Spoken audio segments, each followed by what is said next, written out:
আসসালামু আলাইকুম। আজকের ভিডিওটি একটি ইফতার আয়োজনকে কেন্দ্র করে। এই ইফতার আয়োজনটি করা হয়েছিল আমার দাদুর মৃত্যুর পর দোয়া এবং ইফতারের আয়োজন হিসেবে। তো প্রথমে এখানে আমরা একটি মাঠ বেছে নিয়েছিলাম, যেটা বড় মাঠ হবে সেইখানে। তো মাঠের বেছে নেওয়ার পর সেখানে লাইট লাগানো হচ্ছিল, কারণ ইফতারের পরপর অন্ধকার হয়ে যায় আর খেতেও একটু সময় লাগবে, এই জন্য আর কি লাইট লাগানো হচ্ছিল যাতে কারো অসুবিধা না হয়। এরপরে যেখানে রান্না করা হবে সেখানে লাইট লাগানো হচ্ছিল। লাইট লাগানো কমপ্লিট হওয়ার পর সেখানে মূলত পেঁয়াজ, বিভিন্ন ধরনের মশলা বাটা এগুলো তৈরি করা হচ্ছিল মহিলাদের দিয়ে, এবং যারা রাঁধুনি তারা মূলত রান্নার কাজগুলো এগিয়ে নিচ্ছিল, যেমন ডেস্কিগুলো ধুয়ে নিচ্ছিল এবং চুলা খনন করছিল। এরপরে মূলত লাইট লাগানো হচ্ছিল মাঠের মধ্যে। লাইট লাগানোর কথা ছিল দুপুরের মধ্যে, বা ডেকোরেটরের কিছু সমস্যার কারণে সেটি মূলত রাত 11টার পরে হয়ে গিয়েছিল লাইট লাগানো। আগে লাইট লাগানো হয়েছিল আগের দিন, কারণ হচ্ছে বিভিন্ন কার্যক্রম ছিল, যেমন খড়ি আনা, রান্নার বিভিন্ন কাজ, এগুলোর জন্য আর কি লাইটটা আগে লাগানোর কথা ছিল, বাট আনফর্চুনেটলি লাইটটা লাগাতে দেরি হয়েছিল।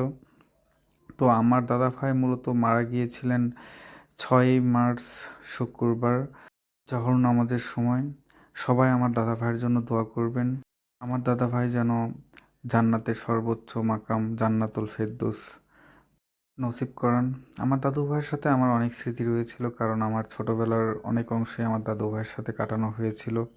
আমার ছোটবেলাটা গ্রামের বাড়িতেই আমার বড় হওয়া, সেই হিসেবে আমার দাদু ভাইয়ের সাথে বেশ কিছু স্মৃতি রয়েছিল। দাদু ভাইয়ের সাথে অনেক জায়গায় যাওয়া, অনেক সময় পার করা, দাদু ভাই আমাকে অনেক গল্প শোনাতো, এগুলো অনেক স্মৃতি রয়েছে দাদু ভাইয়ের সাথে। দাদু ভাই মারা যাওয়ার পর আমার অনেক খারাপ লাগছিল। তো পৃথিবীর সবারকে একদিন মৃত্যুবরণ করতে হবে এবং মৃত্যুর স্বাদ গ্রহণ করতে হবে।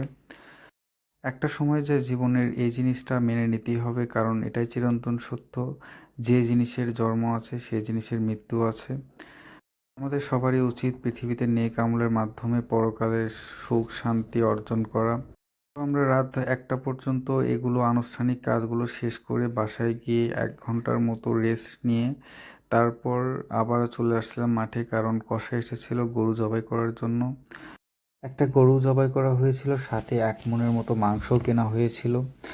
তো এখানে গরু জবাই করা হচ্ছিল প্রায় রাত 3টার পর গরু জবাই করার পরই আকাশের অবস্থা খুব খারাপ হয়ে গিয়েছিল, এবং তারপরে শুরু হয় মুষলধারে বৃষ্টি।